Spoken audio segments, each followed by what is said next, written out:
تفضل مختار. Why do Muslims say Assalamu alaikum when they're talking to one person? طيب. الحمد لله. الحمد لله.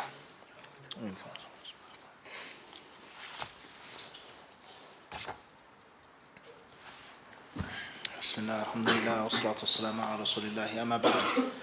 Before we get started with the first question, we'll take a quick benefit, a simple gem from Al-Hafidh al-Dhahabi rahimahullah, نقلا عن الكتاب الملم في الأقوال المشوقة لطالب العلم.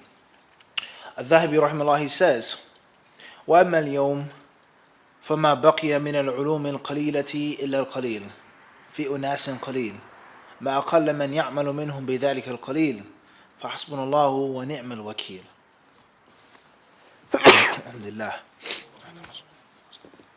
Al-Dhahabi rahimahullah, who lived and died, we know he was from the disciples of Shaykh Islam Taymiyyah. He lived and died in the 8th century. He says, وَأَمَّا الْيَوْمِ, he says, as far as today, in the 8th century of the Hijrah, we're in the 15th century of the Hijrah. He says, as far as today, he says, فَمَا بَقِيَ مِنَ الْعُلُومِ الْقَلِيلَةِ إِلَّا الْقَلِيلِ. He says, only a little bit remains from the few sciences. Only a little bit remains from the few sciences. فِي أُنَاسٍ قَلِيلٍ, among a few people. He says, وَمَا أَقَلَّ مَنْ يَعْمَلُ مِنْهُمْ بِذَلِكَ الْقَلِيلِ. And how few, what a minority the people who act upon a little bit of knowledge that they have are today in our time. He says, فَحَسْبُنَ اللَّهُ وَنِعْمَ الْوَكِيلِ. Allah Azza wa Jalla is more than sufficient for us, and He is the best of the best agent that one can have. So with that being said, just stop and think about how many hundreds of years ago that was. And he was saying that knowledge was scarce, and that people who implemented and acted upon their knowledge were scarce. Few from among few, from among what? From among a few. That's something to ponder upon, as they say, food for thought. Hold on, Sheikhna. Shuf. Tala alayya. With regards to saying Assalamu alaikum, even though you're speaking to one person, it's based off of the narrations. Based off of the narrations. Doesn't necessarily mean it's haram to say Assalamu alaik, but the narration is mentioned, say Assalamu alaikum, without making a difference between one person, two people, or three. And Allah Azza wa Jalla surely knows best. You read the story of Adam alayhi salatu wasalam, and how Allah Azza wa Jalla, He told him to go to the angels and listen to the greetings that they will give you. And that will be your greeting and the greeting of those who come after you from your progeny. Wallahu alam, that's in brief. Do we have the timer? We haven't used the timer in a long time. I feel like we're going backwards. Tafadal Khalid. Initial ZU from Birmingham, UK. If a parent wants to prevent the child from doing something good in which there's a major benefit, can the child disobey them? For example, if the child wants to study abroad and is of age, and is of adult age, but the parents don't want to let it go. Question says regarding a child, or whether they're grown or not, but a child of a parent or parents, and there's a major benefit in doing something, but the parents don't want to let go. Is the child allowed to disobey them and to do without that which they command or that which they request, etc.? Me personally, I've been asked this question, Allahu Alam, how many times? From America, from the UK, from Algeria, from all over the place, all different countries. They ask this question all of the time. In person, through the emails, through the live streams. I want to study, my parents don't want me to study. I want to learn and study the Quran, and that's it. My parents, they say they need my service even though they don't need my service. I live in one country, but my parents say, no, don't go and study in another country, so on and so forth. If seeking knowledge is obligatory upon you, and your parents don't allow you, then you don't have to listen to them. If seeking knowledge is not obligatory upon you, this level of seeking ilm, because there's a standard level that every Muslim has to seek, but you're beyond the basics, let alone in the modern age in which there's the internet, can we say that a person has to leave his home to learn the fard aini, the ilm which is fard ain? Can we even say in 2018 that a person has to travel to learn the mandatory, necessary ilm with the internet, with Google, with online classes, with the live stream. I don't think that's applicable anymore. I don't think that's applicable. A person can be in their home in whatever country they are, and they can learn fard ayn without having to travel. But for argument's sake, a person has to seek the ilm which is fard ayn, or the ilm which is fard kifaya, but a person has a talent, a rare and special talent. A person has the ability to excel, to do well, to go far. And there is not an alim from among those people, among the people of that country. And then it could become mandatory upon them to do more than just the fard ayn. Then that's one thing. You don't need your parents' permission. But if it isn't that mandatory ilm, then you need your parents' permission to leave. You need your parents' permission to leave and to go and travel. Just like you need your parents' permission to fight jihad fi sabilillah if the jihad is not aini. But if it's kithai, if everyone doesn't have to go and fight, just a number from among the believers. When does jihad become fard ayn, fard kifaya? That's a discussion in itself. What's important is seeking ilm, fighting jihad is the same. Rather, seeking ilm, as the people of knowledge say, is a type of jihad fi sabilillah. Seeking ilm, learning ilm, teaching ilm is a type of jihad fi sabilillah. So if it's mandatory ilm, it's like mandatory jihad, there is no permission from your parents, there is no paying off debts, you go out.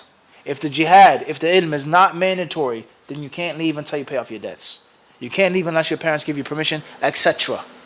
As far as if there's a benefit and your parents are short-sighted, narrow-minded, or if they're dunya-minded and they want you to be a lawyer or an engineer or a doctor or a dentist, and you want to seek ilm shar'i, and they try to hold you back from seeking ilm shar'i because we need you, or it's dangerous, or we think you become a terrorist or an extremist, or so on and so forth, then I would advise you not to listen to them. I would advise you to try your best to convince them, talk with them respectfully, humbly, get an imam, get a sheikh, get a scholar, get an old uncle, the grandfather to talk to your parents.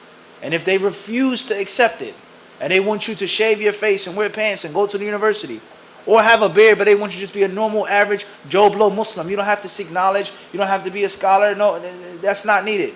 And they want you to be dunya geared, and you really want to seek ilm and you're serious about it, then I would advise you not to listen to them. Make dua for them, be kind to them. I would advise you to have good akhlaq, good character. Be the best son, the best brother. Get good grades. Be respectful. But humbly, kindly disobey them. And make them an offer in which they can't refuse. What's the chances of a son being such a beautiful son, a dutiful daughter in every other aspect, and they disobey you and go overseas and study? They may get a little upset, they may be a little mad, but they're going to be forced to have some type of leniency because you're such a what?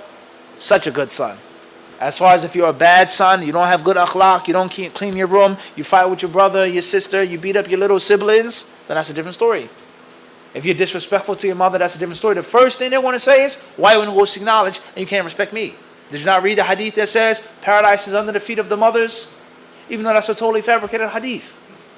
That's a totally fabricated hadith. But that's the most common hadith that the people know about. Paradise lies beneath the feet of the mothers. The Prophet ﷺ never said those words in that way. So this is the point that I would give you. This is the advice that I would give you. Last but not least, do you think that these great imams who lived and died and who left behind this tremendous legacy, you don't think there were no naysayers among them? You don't think there were people who didn't see the vision that they saw? You don't think there were people that didn't have what Allah had given them? You don't think that some of their parents or their children or their wives or their friends didn't try to hold them back? So there's never ever any greatness and excellence in any sphere of life, anything of life, except that there's someone who's going to try to hold you back. Is this right, Sheikh Nuh? How many people, even if they weren't your direct parents, but say, no, go study this. No, go make money, do kada. Oh, do kada, do this. Do the Quran on the side. So you can't listen to these types of people. But if they're your parents, they're not any other normal type of people. You have to be respectful. You have to be kind. You have to be wise. You have to be smart. And most importantly, make sure that your character is the top, the best of the best. Cut off their excuses. If you have bad character, you have bad grades, you waste money, you don't go to school, I paid for your education, you still don't study, then they're going to make what? They're going to make those excuses against you. Wallahu a'lam. Initials, MD from Brampton. himself ever wash above his elbows and ankles when making wudu? We answered that question before.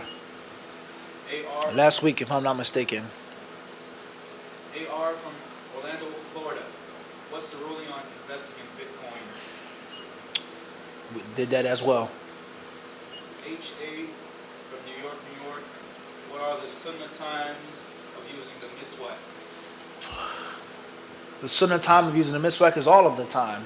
As it's mentioned in the hadith, قَدْ أَكْثَرْتُ عَلَيْكُمْ فِي السِّوَاكِ قَدْ أَكْثَرْتُ عَلَيْكُمْ فِي السِّوَاكِ كما ورد. It states in the hadith that the Prophet ﷺ abundantly spoke to the companions about the siwak. The Prophet ﷺ mentions in many authentic hadith, لولا أن أشق على أمتي لأمرتهم بالسواك عند كل صلاة. وفي حديث آخر عند كل وضوء. Aisha radiallahu anha also, she was asked, what's the first thing that Prophet ﷺ would do when he entered his home? She said, يبدأ بالسواك. That's Sahih Muslim. He would start brushing his teeth. So there is no sunnah time of using the siwak all of the time. However, the specific preferred times, specifically before wudu, before salah, when you wake up at night to pray, before you start reading the Quran, reciting the Quran, reading from the Mus'haf al-Sharif, okay, going to a class, to a dars, going to Jumu'ah, things like this. If you're married, it's very important to have good dental hygiene. There's no reason for your breath to smell bad when you want to kiss your wife or kiss your husband. And many people, they'll overlook these things. These small things can have a great deal of importance, all right, to your spouse. You may look like it's a normal thing, big deal. My mouth doesn't taste bad, my breath isn't bad, but it's not the same as your breath being clean and fresh and minty. A toothbrush is a miswak as well. Everybody understand this? Wallahu alam. Initial Z from Birmingham, UK. When is the best time to pray Salat al-Fajr? The best time to pray Salat al-Fajr, first and foremost, as long as the time is in. As long as the time is in. As soon as the Fajr comes in. If you can look at the sky and determine that yourself, tayyib. If you live in the city, or on the outskirts, or in the countryside, the English countryside, and there's still buildings and airplanes, then don't depend upon looking in the sky. Depend upon the prayer schedule. Don't be a mujtahid, a muqallid, and a mujtahid. That doesn't work. And we do this on a daily basis. We use the prayer schedule, we look at the sky. Which one is it? Are you going off of the sky, the shadow, the sundial, or are you actually using the calculation? Everybody understand this? And the same applies to Ramadan as well, but we don't want to get into that right now. Look for the moon only once a year. And it's haram to use the calculation, even though calculation is used for 11 months out of the year. Every salah is based off of what? Calculation. The qibla is based off of what? Calculation. Hajj is based off of? When do you get your tickets for Hajj? When the Saudis sights the moon? Without a question. How do you know when Hajj is going to be? Except based off of what?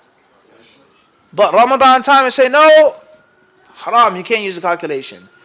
That's not the point we're trying to get into right now. Al-Muhim is that either you're going to try to look for it yourself and use the calendar on the side, or the calculation on the side, or use the calculation, or just look for the times yourself. So what's important is, as soon as Fajr is in, khalas. That's when it's permissible to be made. When is it preferable, when is it best? Two views. Some of the ulama say that a person should wait 10 minutes, 15 minutes after it's time for the adhan to make the salah in the jama'ah. Give people time to make ghusl, wash up, brush their teeth, get ready, go to the masjid, make their sunnah prayers. Now, and then a person should make the salah to the Fajr and it's still dark outside.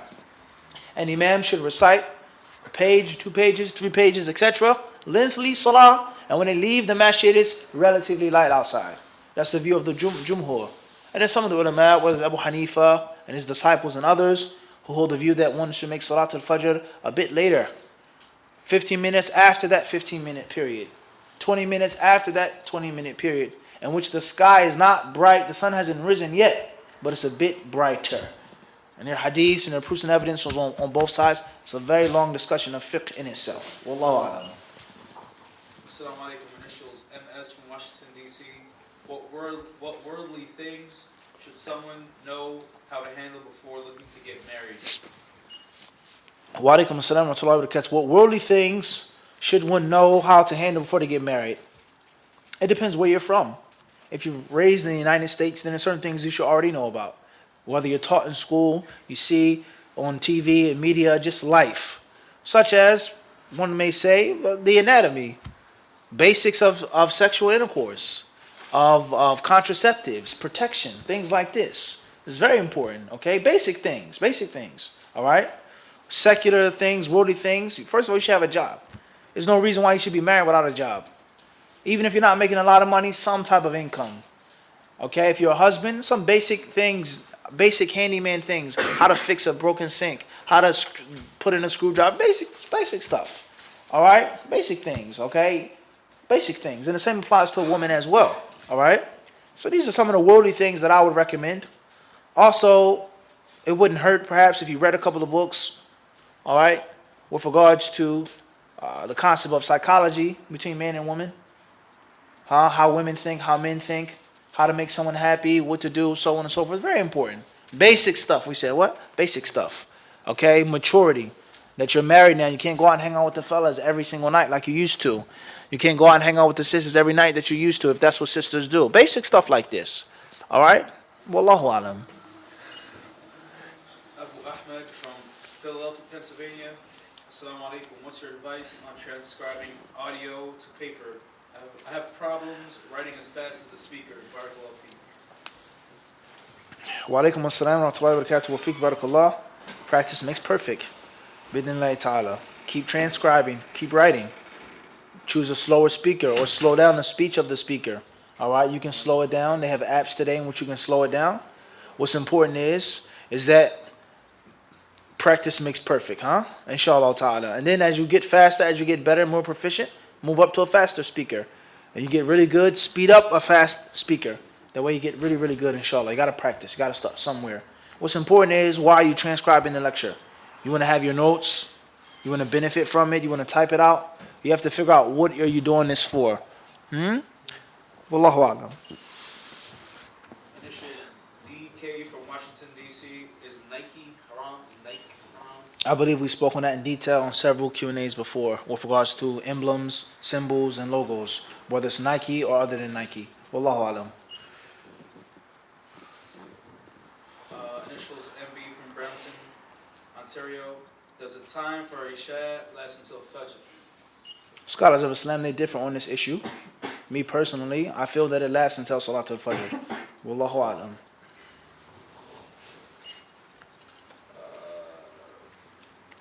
Initials YM from Mumbai, India. Assalamu alaikum, Shaykh. May Allah bless you and your family. Why do in Tashahhud we say Assalamu alayka? Doesn't ka refer to someone whom you are talking to? Does that mean Prophet? What? Can't understand the question. Type clear. Oh, does it mean the Prophet can see us? Clear. Wa alaikum assalam wa rahmatullahi wa barakatuh. Barakallahu feek. Jazakallahu khairan. With regards to saying Assalamu alayka ayyuhan nabiyyu in the Tashahhud versus Assalamu ala nabi, and the people of knowledge themselves, they have two main views. The first view is that the Tashahhud should remain just as the Prophet ﷺ taught the Sahaba when he was alive. And that was to say, Assalamu alayka, O Prophet. And there are other Sahaba who say, whether it's Abdullah ibn Mas'ud or others who have the view, that after the Prophet ﷺ's death, one should say, Assalamu ala nabi, because he was no longer addressing the Prophet ﷺ. Both of these different views have their proofs and their ways of looking at it. Umar ibn al-Khattab radiallahu anhu is quoted to have taught this tashahhud to the Sahaba on the minbar after the death of the Prophet ﷺ, on the minbar. So it's not something which the Sahaba agreed upon to change it and to fix it. Let alone the fact that, as Shaykh ibn Uthaymeen mentioned, is that when people make the tashahhud in the time of the Prophet ﷺ, they were in places when the Prophet wasn't there. And the Prophet ﷺ didn't have supernatural hearing, nor did he have supernatural sight. So they say that the tashahhud should stay just like the Prophet ﷺ taught them. It doesn't mean that the Prophet can see the people. No one ever said that. The Prophet ﷺ said that فَإِنِّي أَرَاكُم مِّن وَرَاءِ ظَهْرِي. In the salah, I can see you from behind. It doesn't mention anything about the tashahhud and calling out to him.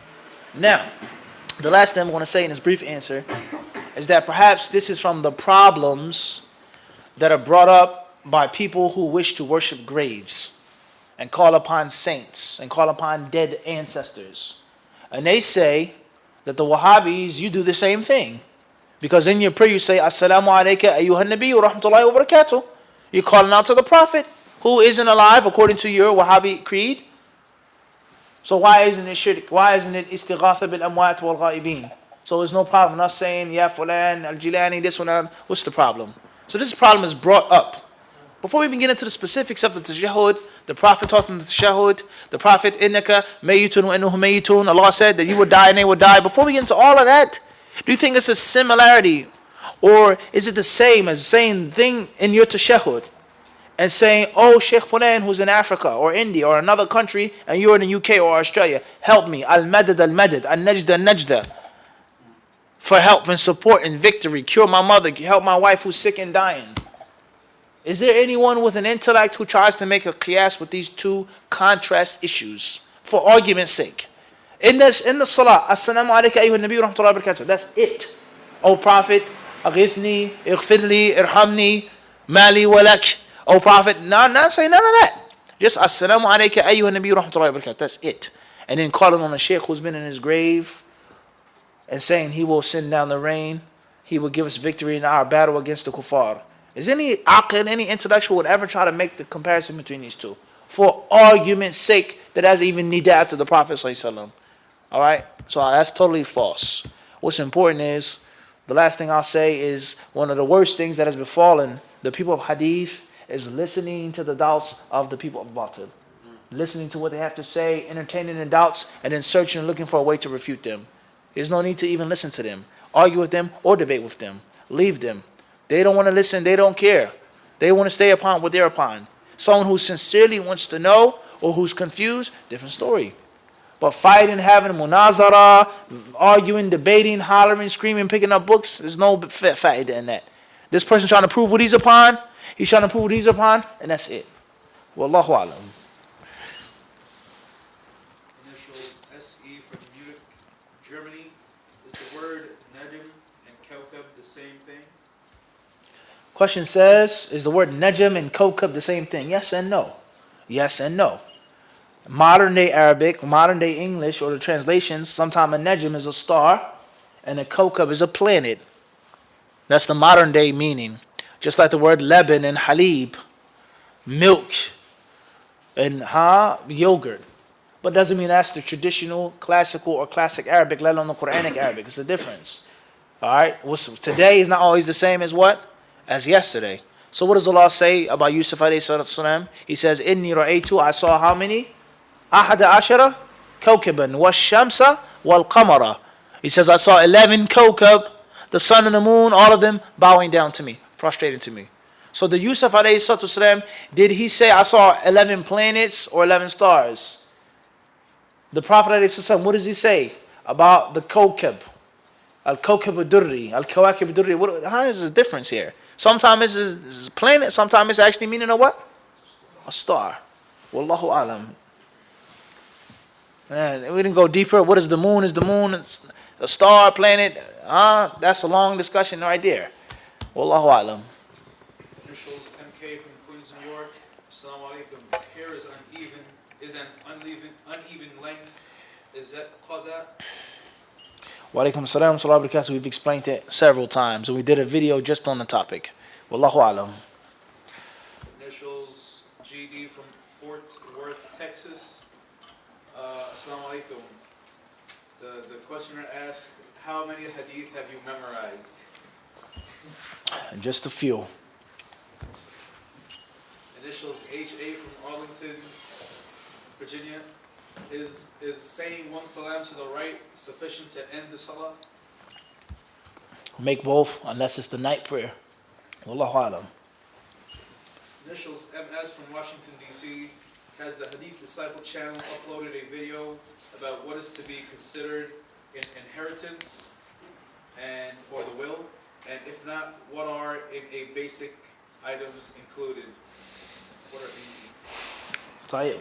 I don't think that we have a specific lecture or khutbah or book being explained to a playlist, fiqh class on inheritance and wills. Not yet. Jazakallahu khairan for the question / suggestion. It's something what is needed. Bi'idhnillahi ta'ala, hopefully we'll have that soon for the people, inshallah. Thank you very much. As far as the difference or what are the things that are included, we spoke about this before in many Q&As. But I'm going to have a dedicated playlist or a lecture on it. What's important is that we live in a secular place and we live in a secular time. Everybody understand this? We live in a secular place and a secular time. Everybody clear on this or not? So therefore, what is the difference between the two? Oftentimes, it's based off of what's the benefit between knowing the difference. Whereas where we live, is our inheritance going to be spread out and dispersed in a proper way? Huh? Up to Khobi? Or not? Everybody clear on this or not? If there is a difference in the wasiyah, the will, and inheritance, play it. But living in America, how is that done? Everybody understand this? How do you know when you're going to die? All right, somebody may die from your family. You may have another child born or something before you die. So you right now, I have 2 wives. I have 3 sisters, 2 brothers. My mother's alive. My grandfather's alive. Allah shaqiq, ibn so on and so forth. Step brother, half brother, etc. So you put that in your will to match the Islamic inheritance. But then someone dies from among them. Someone is born from among them. Your wife is divorced. Whatever the case, man, you die before you get to change that. The inheritance is not going to be able to what? Be handed out and given out how it's properly supposed to be done. And if you just put it all on paper, then that's a what? That's a will. So the point is that living in a secular society, there are many things that are stripped away from us that we just cannot do. There's no way of doing it the proper Islamic way because there's church and then there is state. Everybody understand this? Wallahu a'lam. Initials GD from Fort Worth, Texas. Should I memorize the isnad or should I just take one name and concentrate on the matun? If you have the ability to memorize the asanid with the matan. Nurun ala nur. That's light upon light. Alhamdulillah for that. If you don't have the ability, just get the rawi, the matan, and the rawahu akhrajahu, the one who collected that hadith. And worst come to worst, push come to shove, even if you just memorize the matan. The most important part is the fiqh of the matan, the understanding of the matan, and the implementation of the matan. Now, if you're a hadith specialist, you consider yourself a connoisseur of hadith, a hadith lobbyist. You love it, you live for it, you're a hadith lover, then you should try to dig in as deep as possible and get as much as you can from the chains, from this, the hadith, this one, that one. And it's insufficient to just take and scratch the surface. It's insufficient just to scratch the surface if that's the thing that you love to do. If you're a mushadik, someone who studies something else, who specializes in something else, but then you study hadith on the side, but a hadith specialist, that's insufficient. Just like someone who's a Quran specialist. It's not sufficient to just read this one book on tajweed. You can't just read Tuhfat al-Atfal and khalas. Yakfi wala kayf. You have to read more books, you have to study different things, because that's your takhassus. وهكذا. Wallahu a'lam. Initials SS from New York. What is the authenticity of the narration regarding reciting Surah Yasin to a dying person? I don't consider that narration to be authentic at all. اقرأوا على موتاكم ياسين. Some of the scholars say that it's hasan, things like this. I don't consider that to be strong. I take the view from the people of knowledge who say that the hadith is weak. Even if the hadith was authentic, it doesn't mean reading Yasin to someone who's dying, or doesn't mean reading Yasin to someone who's dead. Everybody understand this? One day I asked one of my scholars in Medina, one of my teachers, I said, yes, Sheikh, why are there so many narrations on Surah Yasin, in which most of them, if not all of them, are all totally bogus and fabricated and extremely weak? Sheikh says, I don't know. I've never been asked that question. He says, that's a good question. He says, but that's the truth. People love Surah Yasin. They make up so many hadith. Why is it? He said, I don't know. And then he narrated a story to us. Years ago, one day, he met some people from Jama'at Tabligh. They were out in the desert. He says, and everyone from the Jama'ah recited the whole entire surah. One after one. So the people say that the hadith is da'if, Yasin. How many of them can recite what? The whole what? Yasin on the spot. Everybody clear this or not? Wallahu a'lam. Initials HA from Arlington, Virginia. A friend of mine joined the National Army of his country, which is a Muslim governed country, fighting Khariji extremists there. Is that considered jihad? and his parents did not want him to do that. إنما الأعمال بالنية. The Prophet ﷺ says these are based off of intention. The Prophet ﷺ was asked about one who fights for this, for jahiliyyah, for asabiyah, for so on and so forth. Abu Musa al-Ashri narrated in Sahihain. The Prophet ﷺ said, "Man qatala litakuna kalimatullahi al-ulya fi sabilillah." Anyone who fights for Allah's word to be the highest and uppermost in the land is in the cause of Allah subhanahu wa ta'ala. That's what I'll say regarding that. As far as a Muslim governed country and the Khawarij, extremists, and so we don't want to get into none of those terms and ideologies right now. Just because someone is Muslim doesn't mean that the country is Islamic. Does not mean that the country and the government is what? Islamic. Here's a difference between the two. Just because someone says that it's Islamic doesn't mean that it actually is Islamic. Just because someone says they're Muslim does not mean that they're what? They're Muslims. Does not mean that. Everybody understand this? And just because someone is fighting or criticizing or going against a government or a regime does not mean that they are from the Khawarij. That does not mean that. There's long, detailed discussion. What's important is these are based off of intentions. And وَمَنْ يُرِدِ اللَّهُ بِخَيْرٍ يُفَقِّهُ فِي الدِّينِ. Make sure that you have the knowledge of the religion. Ask the people of knowledge. Do what you think is best. Labeling this country is Islamic, their regime, there's kuffar, their Khawarij. Very, very, very dangerous. Especially in 2018. Especially in 2018. Very dangerous, huh? Wallahu alam.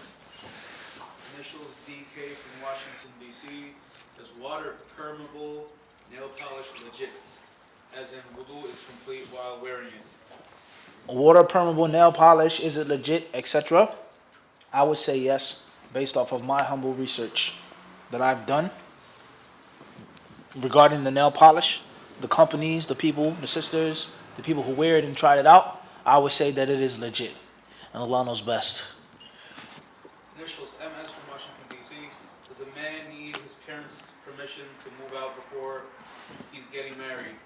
He says, I want to have my own place for a little bit of time before getting married. It depends on the culture. With regards to moving out before you're married, depends on the culture. If it's something which is totally abnormal, totally unacceptable culturally, then you shouldn't do it. If it's normal, it's okay. You can take care of yourself. Once you're a grown man, you can feed yourself, take care of yourself. There's certain things that you don't have to listen to with regards to your parents. Okay? Who you want to marry, if you want to divorce your wife, whatever. I want to go here, I want to move. You don't have to listen to your parents. You're no longer their child. They're no longer your guardians looking after you. Unless it's something which is strongly looked down upon culturally. A big, big, big, big no-no. And there's nothing Islamic to go against it. Alright? How about clearness or not? Or even if it is something which is culturally taboo, and it is against the sunnah, or you just feel like that you want to do it, make sure that you know what's going to happen once you make that move. The repercussions and the consequences. Huh? And if you're strong enough to deal with those problems, then bismillah. Once you're of age, you can take care of yourself. They're no longer your legal guardians. Bismillah. Wallahu alam. Nuruddin from Birmingham, UK. May Allah be generous with you. What is the ruling on saying Ameen before responding to the salam, as it is a dua? Wa alaikum assalam wa rahmatullahi wa barakatuh. May Allah be generous with you as well. Say what the Prophet ﷺ instructed the people to say. It's to say, Wa alaikum assalam wa rahmatullahi wa barakatuh. That's sufficient. Wallahu alam. Initials GS from Glen Burnie, Maryland. Assalamu alaikum. Please give a talk regarding proper way to perform a janazah. I have witnessed some things. I feel in my heart it is not right. Wa alaikum assalam wa rahmatullahi wa barakatuh. With regards to giving a class on the proper way of doing the janazah, well, inshallah ta'ala, we'll put that on the list and try our best to get it done. Barakallahu feek. Initials HS from Ontario, Canada. Assalamu alaikum, Shaykh. May Allah bless you and all the disciples. Is it permissible to play Quran in the background and not listen to it? Tayyib. Wa alaikum assalam wa rahmatullahi wa barakatuh. May Allah bless you as well and all of the brothers and sisters that you may have in your presence or in your company. With regards to playing the recitation of the Quran and Kareem in the background and doing something else, I don't see anything wrong with it. I don't feel that it's haram or even disliked. even if a person isn't using all of their mental focus and energy on the recitation of the Quran.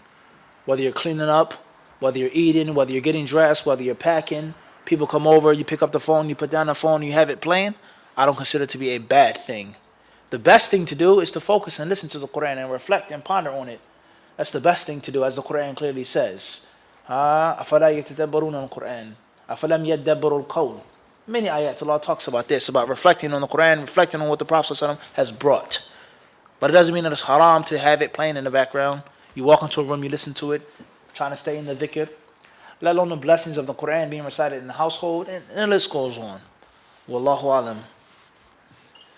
Initials AS from York, Pennsylvania. I'm currently seeking knowledge from a scholar from Morocco, and I get a lot of criticism because it's the beautiful North Africa, and it is not recognized by Saudi Arabia. What's important is, anywhere or any person from whom you're seeking ilm, and a person is qualified, they have the necessary qualifications and more, khalas. It doesn't harm you or bother you where they're from or who recognizes or who doesn't, whoever else or recognizes or recognizes not. What's important is al-ahliya faqat. يكون qualified, whoever that person is. North African, Moroccan, Saudi, red, black, green, orange, old, young, Hanbali, Shafi'i, Maliki, doesn't matter. As long as they have the necessary qualifications, and this person is a good teacher for you in your situation. Because someone could have the necessary qualifications, but is way above your level, or way beneath your level, or someone isn't a good teacher for you for one reason or another. So if this is a good match, there's compatibility between master and apprentice, and they're qualified, they're a master of that art, that's all that matters. Who recognizes it, who doesn't recognize it, means nothing. Wallahu alam. Initials HH from Toronto, Canada. If one has done Umrah for themselves already and are intending to do it on behalf of someone who has passed away, what steps are to be taken? You shouldn't, I would advise not to make any Umrah or Hajj for anybody until you yourself have made your own Hajj. Hajj and Umrah, that's what I would advise you with. If you've made Umrah for yourself, don't make Umrah from anyone else until you yourself have made the Hajj. Wallahu a'lam. Initials DK from Washington, D.C. Can a woman read from the Mus'haf while menstruating without a barrier, or does she need something in between? We've explained this many times before. The opinion that we feel is correct is that it's permissible. Wallahu a'lam. Initials PA from Sweden, Cerebro. Assalamu alaikum, Sheikh. My aunt has a bleeding in her womb, and it might be cancer, but there is no woman gynecologist in her area. Is it permissible for a man to check her womb? Wa alaikum assalam wa rahmatullahi wa barakatuh. The people of knowledge, they say, is that if there's a necessity or a great need, even if it isn't a necessity, but a great need, then it's permissible to do things which are normally impermissible. With regards to mahram, with regards to touching, with regards to seeing things that a man or woman isn't normally allowed to see, to touch, or to be around, based off of a need and a necessity, such as life and death, serious injury. Okay? If that's the case, then it's permissible, according to what the people of knowledge say. If you can find somewhere else, another place, another gynecologist, another specialist, a little further away, and it's not going to harm you, you have the ability to get there, then that's best, of course. And if not, it's permissible based off of necessity. What's important is, I wouldn't advise you to neglect the health of your aunt. Look after her health. And obviously, if it's something pertaining to cancer or cancerous cells, then you say it's best to what? Get on it as early as possible. Wallahu alam. Initials HS from Ontario, Canada. Assalamu alaikum, Sheikh Mufti. How does a layman determine who to take knowledge from and who to stay away from?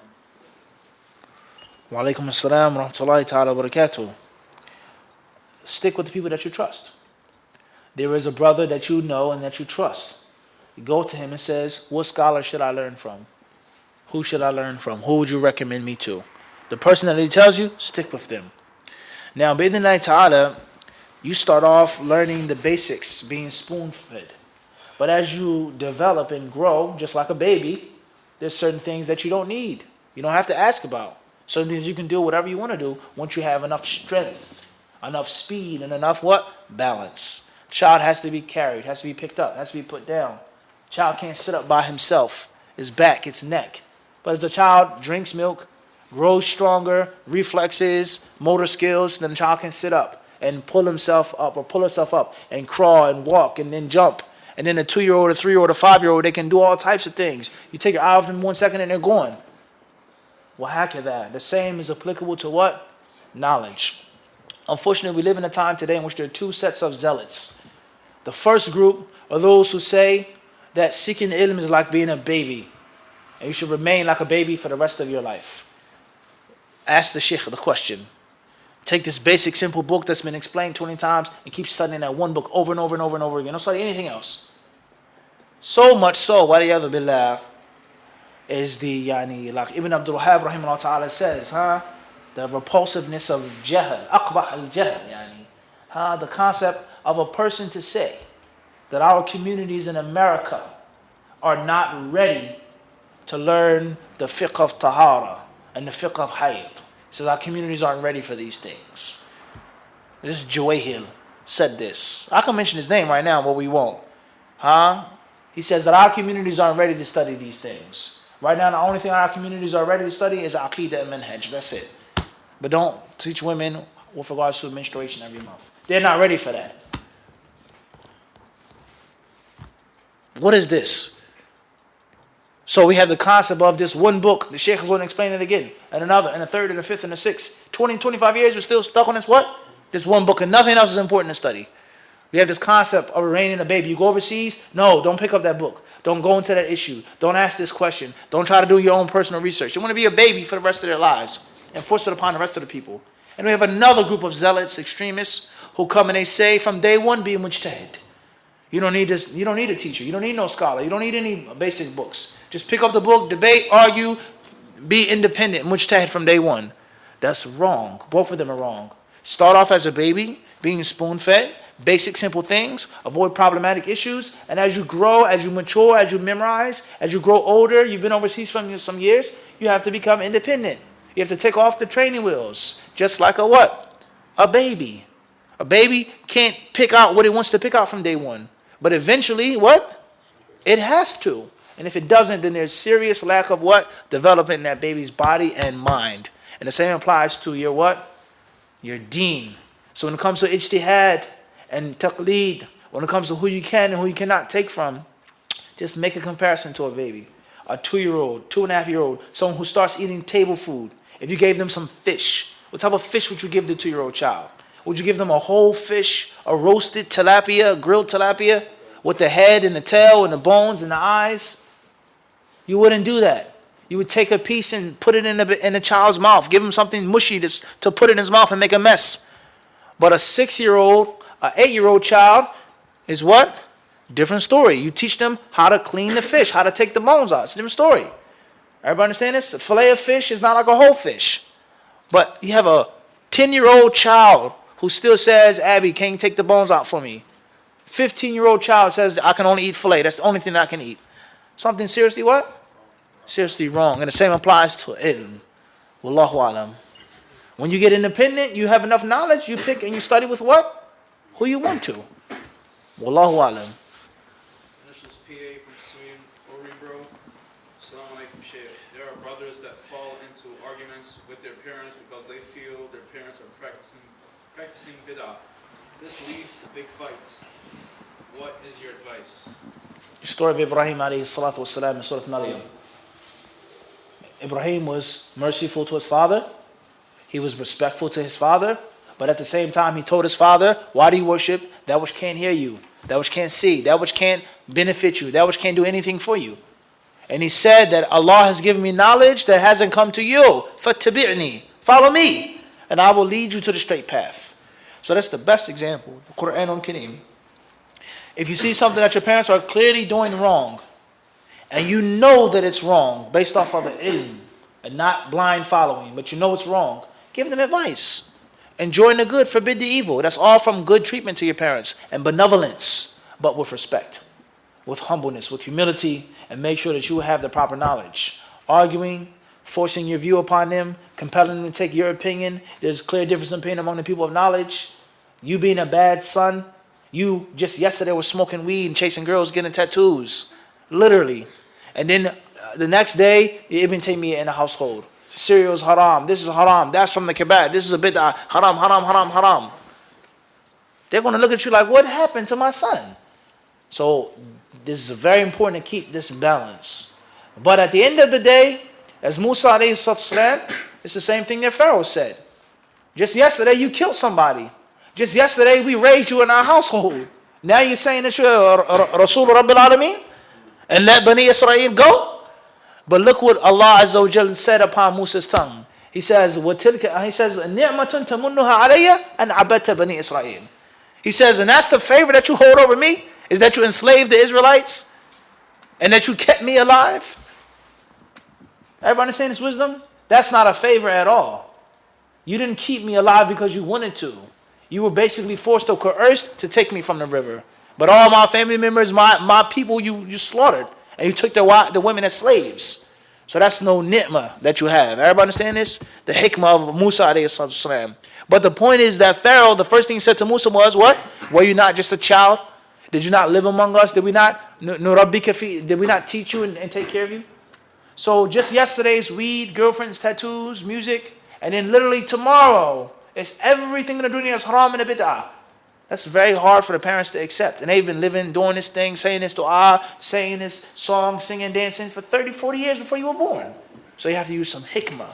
You have to have some humility. You have to slow down and pump the brakes just a bit. As far as arguing and fighting, leave all of that alone. Tell your father, advise your mother. Try to bring the local sheikh, give them a book, send them a link to a lecture, and that's it. If they don't listen, make dua for them.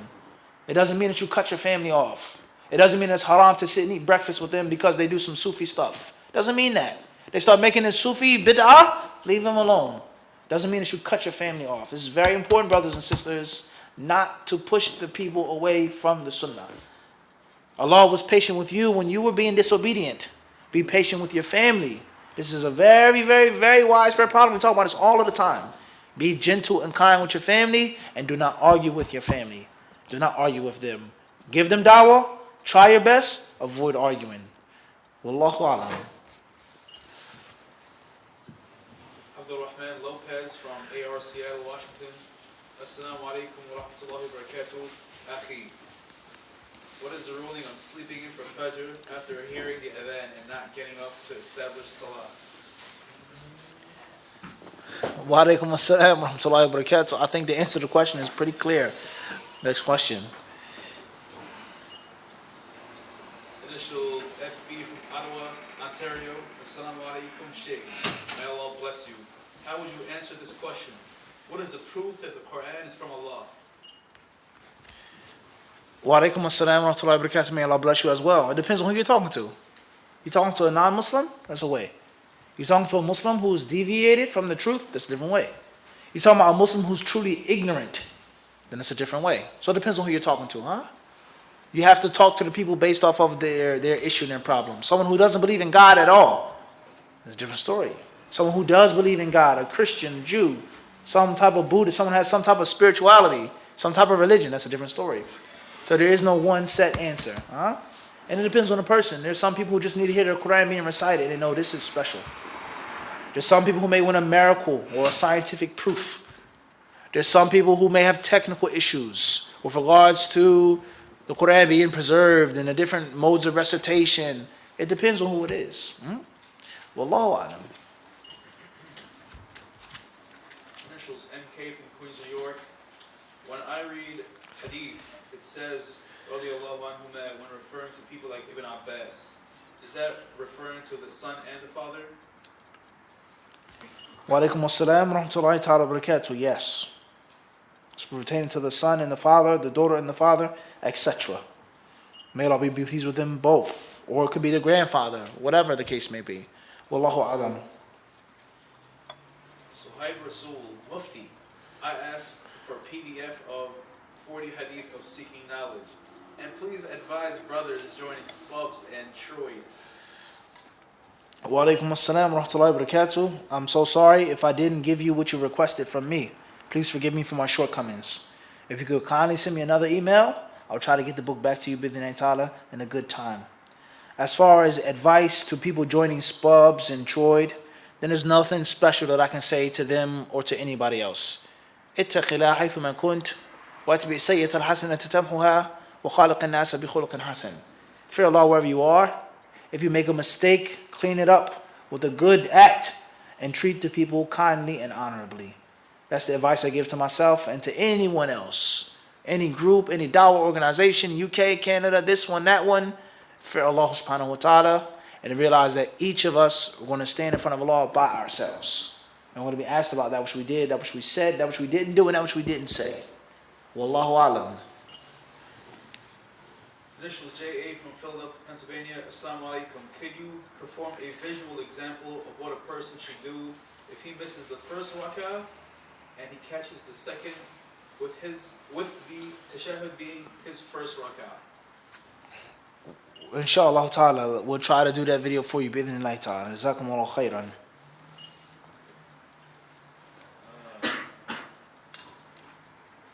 Initials GD from Fort Worth, Texas. Assalamu alaikum. Is there another primer to add in Aqidah after Creed of Imam Bukhari and Nawaqidul Islam? Wa alaikum assalam. Empty the cup. You gotta empty the cup. The cup is too full. Wallahu alam.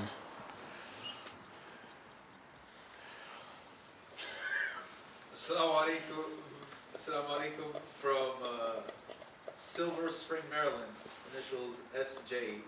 Can you define and tell us the difference between a mufti, sheikh, student of knowledge, etc.? Wa alaikum assalam wa rahmatullahi wa barakatuh. Perhaps this will be our last question that we'll answer tonight.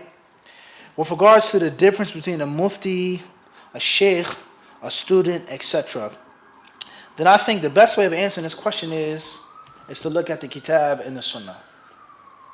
Do we have an ayah in the Quran or hadith of the Prophet ﷺ, or do we have consensus ijma' of the fine line between these three titles? This is a mufti, this is a sheikh, and this is a talib ilm. If we have a kitab and sunnah or ijma', then there is no opinion regarding that issue. The hadith of the Prophet ﷺ says, he who memorizes this, asbaha kada wa kada, he's a mufti. Yusar ilayh. Yajibu al-masir ila ish? Ila hadha. We have to stick with that. If Allah tells us in the Quran that these are the muftis that I have chosen, and these are the tulab al-ilm that I haven't chosen, then that's what we stick with. But if we don't have any of those three, then it is qabilun lish, lil-ijtihad wal-nadhar. Then it's something which is subjective, and it's going to be based off of the people's research and them trying their best to figure out what is what and who is who, etc. So therefore, some of the people of knowledge, they say that the difference between a sheikh and a talib al-ilm, some of them they say, أن لا يجهل أكثر المسائل وأن يحسن معرفة أكثر المسائل العلمية. They say, some of them, not all of them, they say that the sheikh, the difference between a sheikh and the student, the talib ilm, is that a sheikh knows most of the issues. If you ask him about 10 things, he would get 7 of them right. With the proofs, with the evidence, he would know them well. If you ask him about 20 issues, he would get 15 of them right. Everybody understand this? And they say that's the difference between a student of knowledge and a sheikh. Obviously, that is extremely insufficient. Extremely insufficient. And that isn't clear. Because this is a student of knowledge, you may ask him 100 issues on hadith, nahu, fiqh, tafsir, and he can do what? Get all of them right. So that can't be conclusive. Is that something, yani, shay yustatnas bihi? Tayyib, akid. Something that's on the side, supplementary, it helps out? Nah. A student of knowledge, he's not, I don't really know about that. I haven't studied that yet. I just skimmed it on the surface. But this person has sat down and put through an exam or asked questions or whatever the case may be, and he's in a batting cage. Like a good batter in baseball. You throw him 10 pitches, 7 of them he knocks out the park. 8 of them, that's a high percentage. That's a what? It's a very high percentage. And someone who isn't that good is only going to get 3, 4, wahakadha. Everybody understand this? And then others, they say, is that it's based off of shuhra, fame, and the person who's known to be among from the mashayikh or the ulama, then he's from the mashayikh and the ulama, and if not, he's a talib al-ilm. Obviously, that's very insufficient as well. Known to who? A person's from Algeria, he's unknown in Saudi. He's unknown in UAE. He's unknown in Mali. Who knows who is and who isn't known? Are certain people known where all over the place? No question. Household names, no doubt. But that doesn't determine. There's certain people that are known through other reasons. It doesn't mean that they're the best at what they do. So that's insufficient. That's something which can help, but it is inconclusive. And others, they say that a sheikh is someone who another sheikh gives tazkiyah to. And he himself, yusammihi shaykhan. He calls him a sheikh, then it means he's a sheikh. Everybody clear on this? That someone who's already established as being a sheikh says that another person is a what? A sheikh. Obviously, that's something which can help out, but it is inconclusive as well. Because who's the first person? Who determined him to be a sheikh? Based off of what? Him being what? Known? Him knowing most of the Messiah? So there's no conclusive thing. It's no what? It's no conclusive thing. Everybody understand this? Now, that's one way of looking at it. Another way of looking at it is, a sheikh at the same time is also a what? A student of knowledge. He's continuing to study. وَعْبُدْ رَبَّكَ يَأْتِيَكَ الْيَقِينَ. Worship your Lord until death comes to you. When shall a person stop seeking ilm? Imam Ahmad, he said, or others, they said, many of the Salaf, it says, إِلَى أَن تُصَبْ مِحْبَرَتُهُ عَلَى قَبْرِهِ. Until the ink pot is what? Poured over his grave. Not dry, but what? Dumped over his grave. Alright, now, also one may say it's based off of age. Someone who's been studying for a long time and he's older is a sheikh. If someone who's studying, they're smart, but they're young, they're only a talib al-ilm. That's also very subjective. Because many people that you call sheikh today were younger and they wrote books, they taught classes. Sufyan al-Thawri, he had a majlis and he had no wrinkles on his face, they say. Lam yakhrim wajhu. He had no lines on his face. And he had a majlis of tahdith. Okay, so that isn't conclusive as well. Alright? I would say, wallahu alam, is that a sheikh, if you're using the word technically, not linguistically, because linguistically, you can call anybody a sheikh because of age, or a friendly term, or a teacher. They call a student, yeah, sheikh. That's what they call us in the Islamic University of Medina, yeah, mashayikh. That's what they call us. They would never say, yeah, tulab. They always say, yeah, mashayikh. And they were trying to instill in the people a sense of worth and honor and a sense of responsibility. That today you're students, but tomorrow in your countries you're going to be what? Sheikhs. Everybody understand this? Now, the concept of, this is just Arabic. We didn't get into English yet. Sheikh versus talib. I would say that perhaps all of these things put together collectively will lead you to a conclusive, determining line when someone is a talib al-ilm and when someone is a what?